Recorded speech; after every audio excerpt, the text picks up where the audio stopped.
The anatomy of a Shawn Siegele article that can supercharge your fantasy season. That is what we're talking about today on RotoViz Overtime. We are diving in a little bit to Shawn's process, but also I'm sure we will dive into the players that we talk about themselves and how you come to the conclusions. The one that I found very interesting, this was suggested by a listener question or comment rather that came in on the YouTube channel, and it was talking about Shawn's August 2nd secondary breakout JSN article was incredible. And in terms of how it has turned out to this point, it has been kind of fortune teller-esque at this point. Shawn, it's going to be interesting to go into that. We were talking a little bit before we started, the Chiefs piece, the JSN pieces over the years, and the multiple thousands, over 9,000 words in that Chiefs piece that we talked about a lot this offseason that eventually did come out in late July. But this is going to be a fun one, Shawn, because I'm going to kind of probably try and come up with some questions as we go through it and then allow you to steer the conversation and the directions that you decide. But focusing first on that JSN piece, and I know there's been a couple over the years, but the one that came out in August of this year, I find it very interesting to look at the conversation at the end where you kind of have a summary. And I know there's a lot that goes into it before we get to the summary portion, but in talking about the range of outcomes and how things could play out and what he has done, historically in his career versus some of the players that were going in the area that he was going in. You talk about Lad McConkey in the second round, and then the tier break with, Tyreek Hill, AJ Brown, Garrett Wilson, T. Higgins, Devontae Adams, and kind of how you would play out this, like trying to advise the RotoViz community on how to play it. But JSN, obviously, after 8 weeks of the season on a pretty historic run here, not historic, but a true breakout into superstardom from where he was with his sophomore leap, really pushing himself up into that upper echelon of wide receivers. But when you go into, setting up one of these pieces, what are some of the process points that you start off with, deciding what to research into, and then, building out the article from there? It's interesting to think about this from a variety of perspectives because and the number one goal is to learn something for yourself, or to take something that you feel sort of deeply and intuitively with this background of knowledge, right? It's not when people talk about, what their gut is telling them. And in many, if not most cases, if those people have a lot of expert knowledge in whatever the domain is, whatever it is that we are assessing or trying to predict, what they're talking about is all of this experience merged with all of the evidence that they have sifted through over time. And then, what is your brain giving you as its subconscious thoughts, basically, on where we're going to go with these things? Depending on exactly what people mean when they're talking about a gut feeling, it could be something that is very important for us to listen to. But then we want to interrogate that. And we want to determine whether or not our brain is taking us down the right path, or if it is engaged in some thinking, or it's made some connections that have sort of hijacked the actual process that we need to go through, or hijacked our belief about something that when we do take a deeper investigation, we find that we've either made a mistake or there are off-ramps, there are pitfalls, what have you. The other thing that you're looking to do with a fantasy football article is to entertain and communicate in a way that readers are going to come across information that is either new to them or is framed in a way that it helps push them forward. And then the reason that we're putting these things together is you want to be right.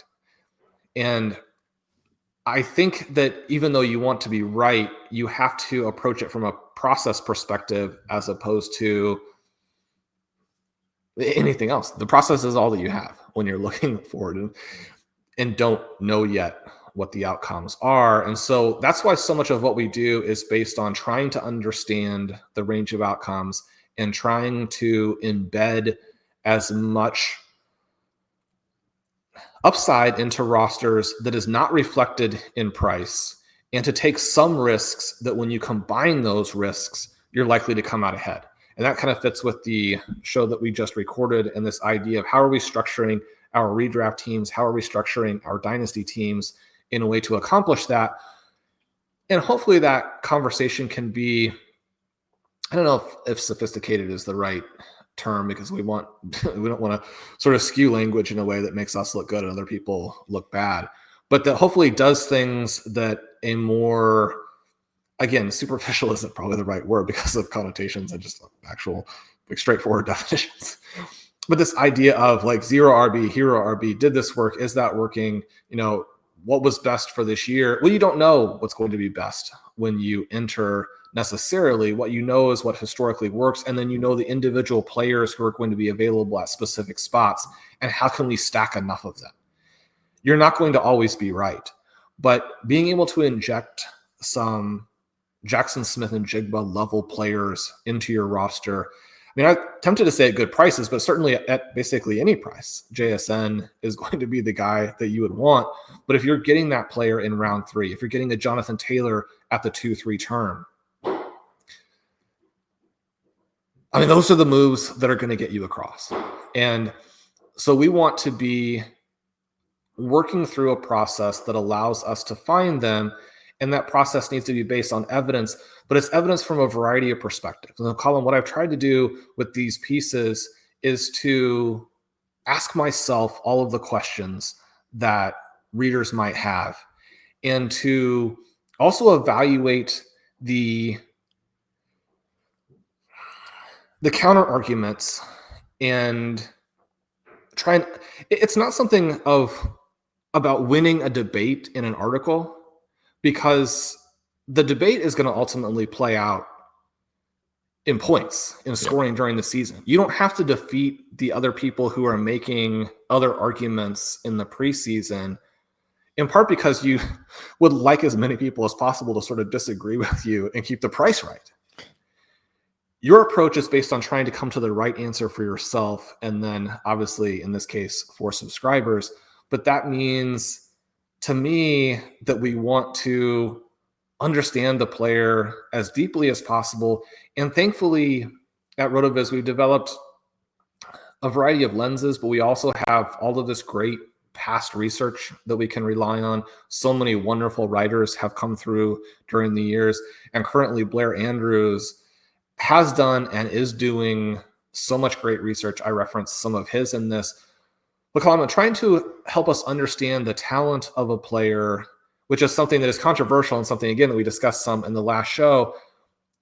But in order to do that, we have to go deeper into the research, deeper into the information, make sure we understand more than what happened in his last game. And then we want to, because if we're taking the idea that we're completely talent agnostic, either because we don't think you can know it or we don't think that it exists, which not thinking that talent exists within the context of professional sports would be sort of a hard way to get at it. We know that we can't go play, and so talent has to be a thing. You can make the argument that within the guys who were there, that the talent range is narrow enough that understanding talent becomes unimportant to stack on top of just knowing that they're already in place, right? But that's not my preferred route. And the way that we can make these talent evaluations does require understanding more again than the last game. And then it requires putting that in the context of history and understanding trajectories. The thing that I love about these pieces, Colm, or the thing that makes it fun for me, is that it becomes much more than just how well did they perform in the last stretch, whatever we want that time period to be. More than just how they performed in whatever the trendiest or best stat is, which isn't to say that we don't want to know how they're performing in the stats that have a great deal of ability to predict either fantasy scoring or something else that we want to know about the player. Because sometimes what helps us eventually understand the scoring is to understand different components of their profile, and then to place that within the team context as well. Colm, as we work through the particular JSN piece, what jumps out to you as helping either lay the groundwork, create the framework? What are the parts that are helpful to you as a listener or reader, someone who is considering drafting JSN as we head into 2025? So the thing that I love about these pieces is kind of when we set this one up or when we set up the Chiefs one, obviously you need a title to get people hooked in immediately. But the title of this is a secondary breakout that will help this controversial wide receiver follow in the footsteps of DeAndre Hopkins, CeeDee Lamb, and Amon-Ra St. Brown. And it is fair to say, again, people's opinions, and even at points this offseason, my opinion on where his ADP was at the start of the draft season, and then it kind of tailed down a little bit. I was kind of wondering, like, is this, if you were drafting him in the late second, is that ceiling? How can he go to that point? And all of that for me was the situation with Sam Darnold. Could Sam Darnold basically get JSN to that level? Because it wasn't a case of the talent element, but it was a case of the environment and could the quarterback do it? Because we've talked, and you mentioned in the end of this piece, if Jalen Milroe ends up being the quarterback at some point this season, that immediately is going to have an impact on what's happening with JSN. And the way that last season finished with Sam Darnold, we weren't huge, we weren't overly convinced that he was going to bounce right back, but he has been able to do that. But you mentioned Blair, and I think it's important to highlight, like you mentioned his piece looking at secondary breakouts, and you quote that in the article and talk about some of the seasons immediately prior to a secondary or tertiary breakout, and looking at the list of names with a heat map to show some of the options. And I do think, again, visually and being stimulated visually by that information helps then set up the next part as you dive deeper into the third year superstar arrival. And you've mentioned in the title DeAndre Hopkins, but Tyreek Hill, Michael Thomas, Amon-Ra St. Brown, CeeDee Lamb, all players who have just, if people have drafted them over the last decade in fantasy, they'll know how dominant they were in those stretches where they hit their peak seasons. But it's all stepped out in front of you. And it's kind of like you mentioned there, a very good way of putting it, where you're not coming into the piece to say, this is JSN, draft JSN, that's the end of the piece. You're putting basically, here's the case for these players in the past where, and we talked about this at the end of the Dynasty show that we just put out, but you talked about the likes of Ray Rice and players who hadn't hit to this point and how they kind of allow Travion Henderson and RJ Harvey to fit into that cohort of players, with like a Derrick Henry was another name you mentioned. And you're kind of setting up, here's the cohorts of what Jaxon Smith-Njigba could potentially go to at the highest kind of outcome. And then you go into the potential range of outcomes, because even in it, you talk about, it's not just the case that you do this in year 2, then year 3. It's just like, it's not a, automatic guarantee that this is the way it plays out. So it's the kind of range of outcomes that it dives into. But one of the things that I think was a massive point in terms of your question here, can he go over 300 points this season, was about the talent. And we talked as well in that Dynasty show, these kind of are pairing together more than probably we had anticipated when we started that first show. But the fact that, like, how much talent matters. And I think that also is part of that thing of, then you get to the environment situation with the quarterback, but you highlight the seasons and the college career that JSN had, which pretty much ranks above everybody over the last decade at the wide receiver position. And this is where I think that the combination of wanting to explore for yourself and just the enjoyment of writing, but the enjoyment of ranking things, the enjoyment of looking forward to what a season could be. And it's, again, I think the crucial element of also taking a much broader view as well. Because so much for JSN comes back to this controversial aspect of just how good is he, in part because any of the real ceiling outcomes for him or the ceiling beliefs on his talent really were eviscerated by what you ran through for us in the previous show. We're talking about how he was used. How he was used, but the scoring numbers early in his rookie season. And we're not going to get into it here, but again, we talk about some of the players around the league and how they're being used and how the offenses, like Jamar Chase is an example, like get Jamar Chase the ball. When Malik Neighbors is healthy, get him the ball, whether that's on a screen pass, if it's at the line of scrimmage, if it's on a short slant, if it's on a deep shot, just keep getting them the targets. And something that we've talked about for years is like these players like CD Lamb was the example that I remember coming back to when we started talking about it first, but it was like, there shouldn't be a game where they get less than 10 targets. It should be 10 targets every single game and use them in a multitude of ways. And the reason I'm bringing this up now is because JSN was misused in his first season, obviously, as a rookie.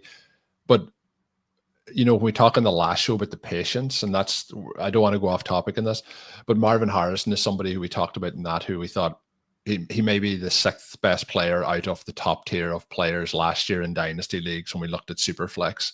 But we didn't think that he was going to be the 15th best player.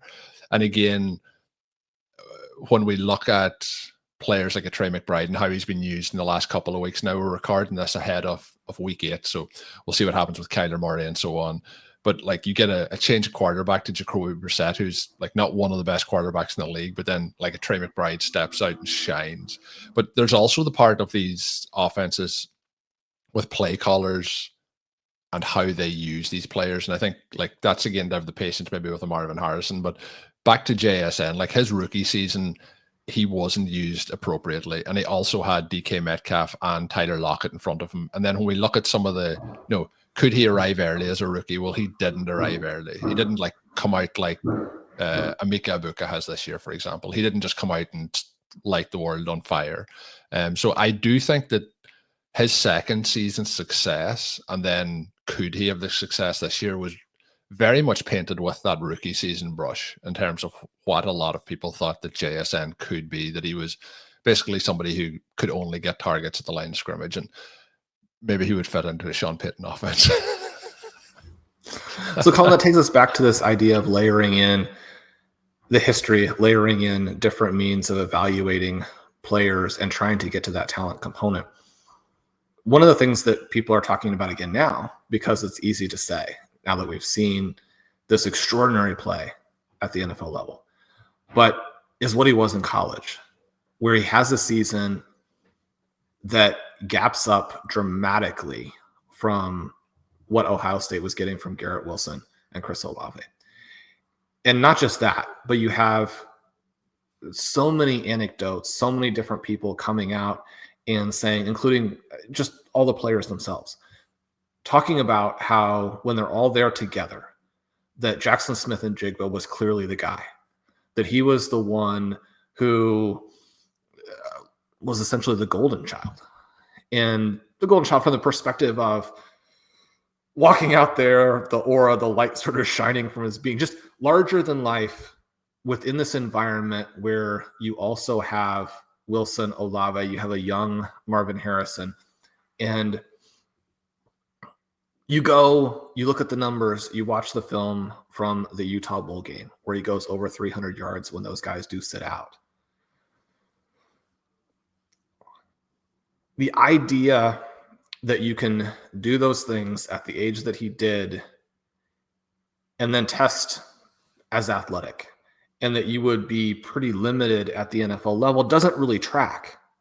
And one of the things then when you're coming out of year 2 and you're trying to look ahead to year 3 is that we need to continue to update with new information, and you need to continue to, even if you had a strong evaluation for someone coming in, you need to know how they're moving through time and where they are relative to the price that you're going to have to pay. The biggest issue that we're having with Travion Henderson and RJ Harvey is the price, right? You can get through some guys having a slow start, but you needed to not pay for them what we paid. But you look at Jaxon Smith-Njigba, I put up some of the receiving pass location charts on here. We talk a little bit about how he compares to guys like Amon-Ra St. Brown, like Puka Nacua, players where if you got that scoring level or even some fraction of it, you would be pretty happy. We talk about where he was in year 2. Do the second most slot targets behind Amon-Ra St. Brown, drew the third most slot air yards behind Drake London and Calvin Ridley, generated the third most yards after the catch, slot yards after the catch behind Jamar Chase and Khalil Shakir. The roundedness of that, even with the slot emphasis, is important when it gives, in terms of, again, centering ourselves in what the current situation is. What has he already accomplished? What has he established at the NFL level that then piggybacks on the information that we have from him as a prospect? Again, one of the reasons that JSN has been such an easy play is that he was an undervalued prospect. And knowing that is crucially important, but then understanding what he has done on the NFL field and where his year 2 scoring puts him historically for that secondary breakout.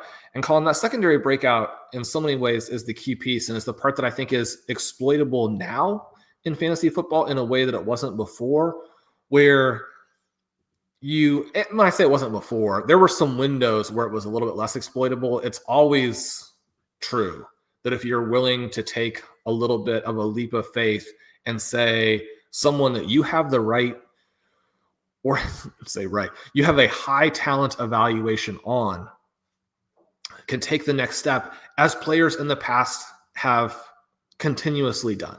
If you're willing to draft them before that next step, then you get a price that doesn't completely factor in that step. And that is the key moment there, putting those pieces together. The thing that we have now in fantasy is we have such a great understanding of which stats are predictive, how much they predict, what that means for doing accurate projections. And it can pull us away from this idea that players do still improve or in some cases decline. We have a tendency to evaluate even young players as being just what they are right now, as opposed to players who can take the secondary breakout. So for me, and again, this goes back to some of the great work that Blair has done on this, but the secondary breakout is key because it reminds us that what a player does in year 2 when they look really good is not necessarily the end. And that's the piece that kind of wraps up the article in the end. After we go through all the very specific things about the Seahawks and Jaxon Smith-Njigba, the next thing that we want to do, and the reason that these articles end up getting long and hopefully the journey becomes the destination in some ways, is that we're taking all of these things that we know about the player from the past. We're doing this talent evaluation. We're trying to make sure we understand what history tells us about trajectory. And then we're going to dive into the specific player. One of the things that Ben likes to talk about is the way that these aggregate results don't necessarily give us the key insights into the individual guy. Now, sometimes when you're working through and you're analyzing the individual player, sort of where they are now and what that means for what they will do in this upcoming season, leaves you room to be wrong, to be overconfident, to tell a story that becomes ineffective if you don't understand or end up just being wrong about, say, where a Javonte Williams is from a health perspective in 1 year versus the next, versus the next, versus the next. But I feel like we make a lot more mistakes when we completely abandon this exercise, this process, and say, okay, all I know is that a player who has this yards per route run tends to be in this general vicinity. All that we know is a player with this rookie cohort or second season cohort in the scoring level goes on to do these types of things. We want to understand where that player is at a very granular level and then work through where they are within the context of their offense and their team. Breaking down the Seahawks, breaking down his role within this group, I think is important. Right? The absence of target competition was going to be important. Whether that unlocked him to become this transcendent star who is drawing targets and then putting the efficiency piece on top of that at a level that I mean, frankly, it's impossible, right? The sustainability of all of this is certainly in question because JSN's numbers are so crazy. There has to be more volume at some point at a team level perspective. And that's the part that I wrote this week in the weekly banana stand pieces, is that for him to maintain, we're going to need the Seahawks to not have the lowest pass rate in the NFL, to not be among the teams that run the fewest plays. We look at Seattle, and their pass rate in a wide variety of scripts is very, very conservative. But the thing that is happening, and this was the other point from the in-season look-in, is that the talent evaluation for JSN and then the up-to-date info that we had at that point, which was that he was being used out wide in practices and that his teammates could not cover him, that this, at least in some small part, was part of the decision to part with a DK Metcalf. That is the other key piece, because we want JSN to not just be, and it seems sort of crazy to say, but not just be maybe an Amon-Ra St. Brown, but we want him to be this combination of, or to have elements of a CeeDee Lamb, of a Jamar Chase, of a Justin Jefferson. You want him to be the supercharged version or the ceiling outcome version for a Puka Nacua, a Cooper Kupp, from the perspective of how he's used in the offense. Again, to score at those levels and to sustain that, he would need more of what the Rams did than what the Seahawks are currently doing. But he has now transitioned to that hybrid role, right? 31 of his targets in 2025 have come lined up out wide by the way SIS charts it. In week 7, he draws 9 wide targets against the Eagles, turning them into a 576 and 1 line, 131 air yards, just when he's lined up out wide. And then you look at what he's doing from a full year perspective in the slot. Colm, he's got a 100% on target catch rate. Passes to him out of the slot have been completed at a 79.5% clip, almost a 12 ADOT on those slot opportunities. Another little piece of it where we're looking at, well, how does the upside factor in? Or how do we create that? Where is the possibility for generating fantasy points over expected that are obscene? And you do need this slot ADOT to rise some. That's what we got from Cooper Kupp when he really elevated. And going through the history and knowing that even though ADOT is one of these stats that tends to be pretty sticky, that we see with the stars, that they have some evolution and they are able to create these seasons where they're used more downfield. And then also knowing with the JSN case that you're getting a continual turnover with offensive coordinators until we can find someone who best meshes with the pieces and the talent that they have in place. You don't know that you're going to hit on this outcome, right? If we knew that we were going to do that, we would have 100% JSN and you'd be one person machine pushing up his price because you're like, he should be the 103. If you're drafting him in round 3, you've waited too long. You might be missing him some. But you do know that things, again, are skewed in your favor, not on one data point, but on a wide variety of points, working through all of the important elements of both this year and a multiple year window on what he looks like. And Colm, I think that the thing that for me that is so fun, it's still tricky to push him above those guys in Dynasty. And I guess maybe that would be my question for you as we wrap up, is how high we should have him. Because, I make the case here that the context still limits him to being the player that I have ranked 13th overall in Dynasty. But is that the right way to look at it? Is that fair when we're thinking about someone who is Amon-Ra St. Brown with more vertical ability and without target competition? he's not Malik Neighbors, but Malik Neighbors has no present season value and now has questions with the injury.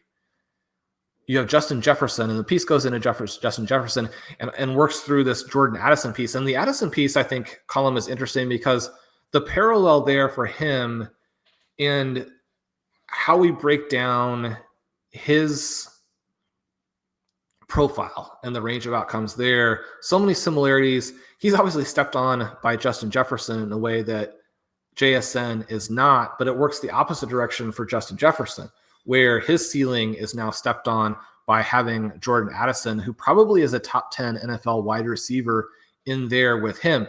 How should we rank JSN compared to Jefferson? And then CeeDee Lamb.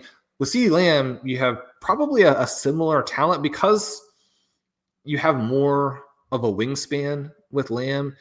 I think there's a different feeling, but in terms of what we're actually seeing on the field, what we got, and Lamb is another one of these players who looks very, very good in some of the talent-based elements that I break down in detail in this August piece, where my suggestion about Lamb is that he was massively undervalued coming out in the draft. And that kind of thing is something that's easier to say after he's done what he's done. There's a hindsight component to it, but it was there embedded in his profile originally.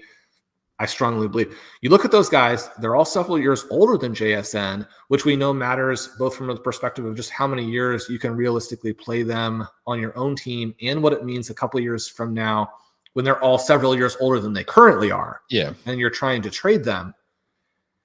How should we be looking at that? And the reason I wanted to finish with this is that we recently got an interesting trade offer of Joe Burrow and DJ Moore from JSN.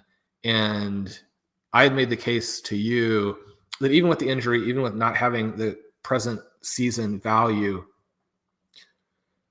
that Joe Burrow is likely to be one of these guys, or just we know that he has been in the past, going up and down in terms of this value. There's so much floor with him. There are so many future years baked in, even with what he's dealt with injuries. And then you have DJ Moore, who's not scoring particularly well, maybe does actually age out. Maybe DJ Moore never scores meaningfully again, but you're probably able to retrade him. Colm, at the time, that's a few weeks before we get even more extraordinary performances from Jaxon Smith-Njigba. But I'm saying, I think that we probably have to take that. There are so many, and again, it's a humility-based take in so many ways where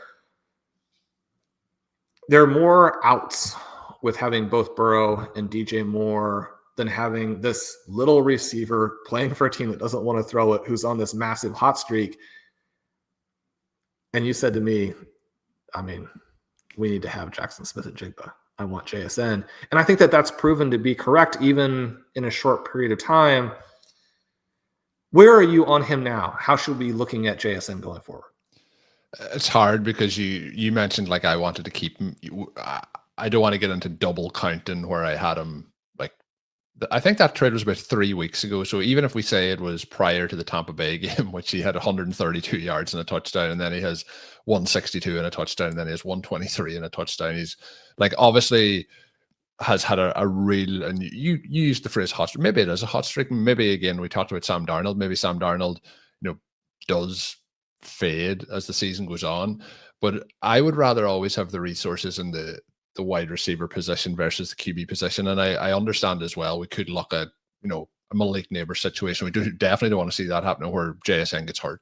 But at the same time, with a Joe Burrow, he's had multiple, long-term injuries that have kept him out. So you're not insulated fully on his side either. And it was just, I feel like I would, if I had a 1v1, may not be the most people's dynasty perspective, but if it was just a case of JSN versus Joe Burrow, I would rather have JSN 1v1. So that was where I wanted to hold. I felt like the value is on him moving forward. But you mentioned the players in terms of where I think he should be ranked in dynasty. And the part is, I think for a lot of people listening, they might have the order of Jefferson, Chase, Lamb, St. Brown, and Njigba, Nakua, and then Neighbors. They might have that in a different order than me or you would have. But I think for me, what's clear is that is the top tier of all fantasy wide receivers in Dynasty. So you may have it in a different order, but that's the way that they kind of should be above the next step. And you may have that split into 2 tiers, but I think that JSN for me now is at that Justin Jefferson, Chase, Lamb, Nakua. And it's easy to kind of forget about Nakua already, and he's only been out for a couple of weeks, but they are both entering their 3rd season, and they're both truly in that elite tier of wide receiver now for me moving forward. So it could potentially be kind of a golden age as we move through these next, say, 5 years of fantasy with those names that I just mentioned. But with Nakua and with JSN, and particularly JSN, like, he is 2 to 3 years younger than the majority of those names that are going ahead of him outside of Nakua and Neighbors. So I do think that people will add that a little bit to the dynasty value. And if it was a case that, you know, a trade offer came in and it was JSN for CeeDee Lamb, I do think you have to factor that in, because when we talk about perpetual reloading and the championship window, you want to have Lamb on those rosters. But if you can also have somebody who may be on a tier that is level with Lamb, but is going to have that window opening up now and be open for another 3 years, and you could still trade him when he's 26 versus CeeDee Lamb in 2 years' time. If he's 29, it's going to be harder to move him at that arc of his career. So I think more so just with the wide receivers, I think that he's a top 4. He's in that elite top 4 of wide receivers, but I could see other people splitting it, that he's number 5, he's number 7. Somebody might have him as the second best option. I would find it hard still to have him ahead of Chase. I know I was kind of having a leading question for you in the last show, asking you that. I don't think with the competition that Jefferson has and the QB situation that he's all that far off Jefferson at this point, which shows just the trajectory of where JSN has moved over the last 12 months, but in particular the last 8 weeks. And I think it's incumbent upon us to, celebrating your successes is important. Having joy with things that work is important. We also want to be as conservative as possible when thinking forward about some of these, as opposed to victory lapping things. And so it's, again, this kind of idea of, do you put yourself in the wrong sort of mental state with a victory lap versus sort of a celebration of joy? Are those the same things? Are they different things? But when you've hit on something, it can be very tempting to feel like it was inevitable, feel like you're going to be right about everything. Or double down on it. Yeah. And so I want to be a little bit conservative with that JSN dynasty ranking, but I do think, the aggressive approach would be to have him at wide receiver 2.